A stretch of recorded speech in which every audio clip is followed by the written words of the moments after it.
One of the MVPs on the coronavirus task force, Dr. Anthony Fauci, remotely testified to the Senate, warning that reopening too early could result in an outbreak that we can't control.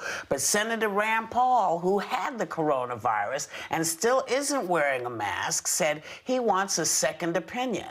Watch. It's not to say this isn't deadly, but really outside of New England, we've had a relatively benign course for this virus nationwide.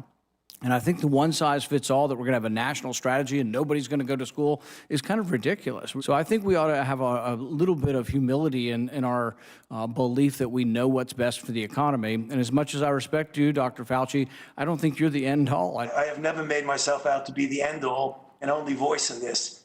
I'm a scientist, a physician, and a public health official. I give advice according to the best scientific evidence. We don't know everything about this virus, and we really better be very careful, particularly when it comes to children. I mean, you know, Dr. Fauci said from day one he's about the facts and science on this. And so why is this being politicized? Or am I crazy? Is it not being politicized? Because that's kind of what it feels like to me, Sonny. Your opinion.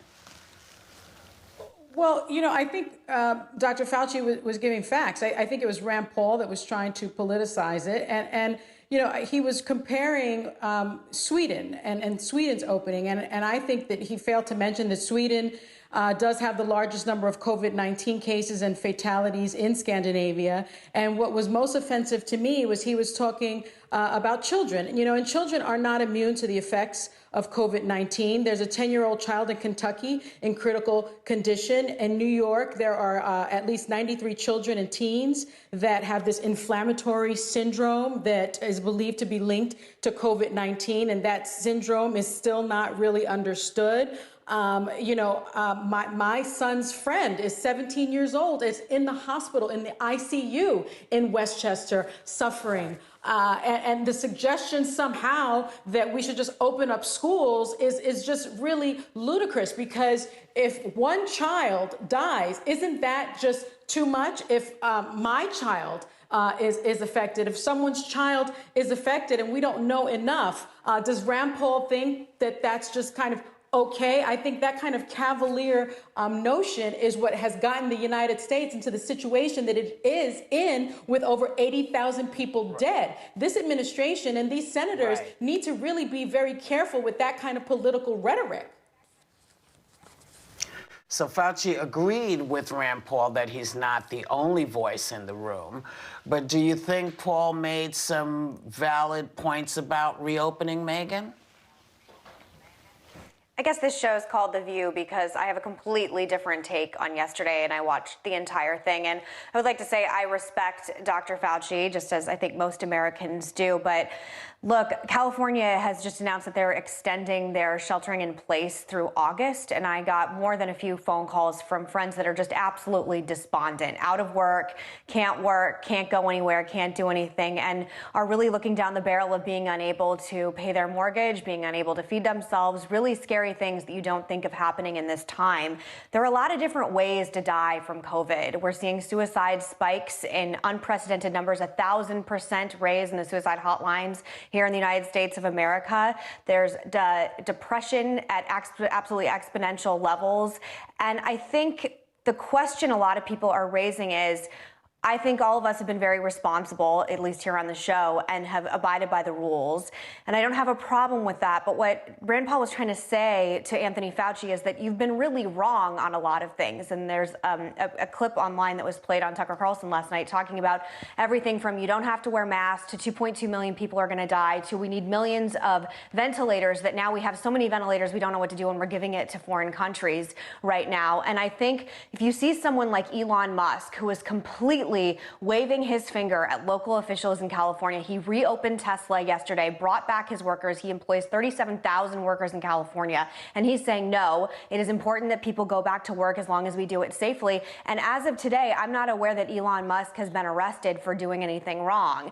So I think that we're going to have to come to some kind of middle ground, because right now there's a lot of feelings of hopelessness that this is just where we're at. We're going to be sheltering in place, not just to curb or flatten the curb. We're going to be sheltering in place place until we find a vaccine, until there are no deaths in America whatsoever. But at the same time, we are going to bankrupt this country and not have enough ink in printers to print money to get us out of it. So I think there has to be more than just we're locking down the country for the foreseeable future. And I know I'm going on a little tangent, but last final thing, I think what we're going to see is different states benefiting in different ways, because some of the things I'm hearing is that people are just going to move to states like Georgia and Florida and Texas and decide to live their lives there and flee these major cities that aren't letting people live in any kind of substantial way.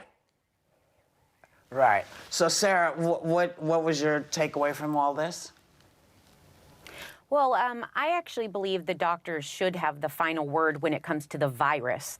I don't mind a second opinion because I seek them myself when I'm doing anything with my medical and well-being. But when or Senator Rand Paul said that he needs to not have the final word, I've always said from the beginning that this is a young virus. This falls under scientists and doctors. Dr. Fauci is not being political. He took a Hippocratic oath to do no harm when he became a doctor. He is purely warning on what they know and what they very openly admit they don't know. And a lot of the reason we haven't seen the numbers and a lot of the things they predicted is because we're doing what they told us to do.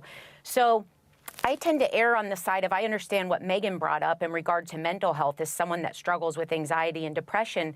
The comfort I find, as much as I'm struggling in these times, and I'm sure a lot of people, tons of people are, is I know I have some tools for that. I know how to handle it to an extent. I know there are some things that can help me. The scarier thing to me is this virus, because right now we don't know. And with young kids and all these syndromes coming out, I once found comfort in the fact that we didn't think it was going to affect kids to the same level. And now we can't even say that. So I think the fact that we don't know much, I totally understand that everyone needs to get back up and running. But I don't even think if schools opened up right now, as a parent, I'd feel comfortable sending my kids back because of what we don't know. So again, I know I'm also going on a bit of a tangent here, but I would say that I do trust Dr. Fauci. There was a CNN poll that said 67% of Americans do trust Dr. Fauci, and I just will tend to always default to the doctors and scientists because they don't have a political, they're not politically motivated for this. So, but there's a lot that no one knows, so I see pain on both sides. Well, here's from... may I? Yes, do I have a second to say what I want to say? Because I just want to remind people, I don't think that there's any governor or anyone here who doesn't want to open up and get their states back on track. I don't think anyone is saying, ooh, I'm going to keep everyone home and I'm going to keep this going. It seems to me that if they weren't doing all of this, we'd be pissed at them because they didn't do their job. So for me, yeah, Elon can do that, but he now has to make sure that he maintains all the stuff he's supposed to maintain. There's no slack here.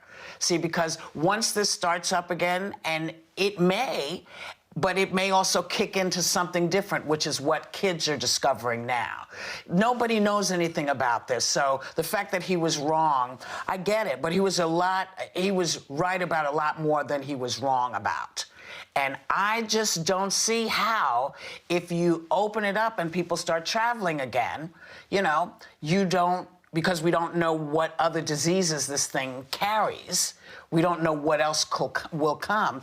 It's going to be tricky. But if you don't stay home and you go out and you do everything and you catch it and die, there you are. You still don't get to do any of the things you say you want to do. It's very tricky, y'all.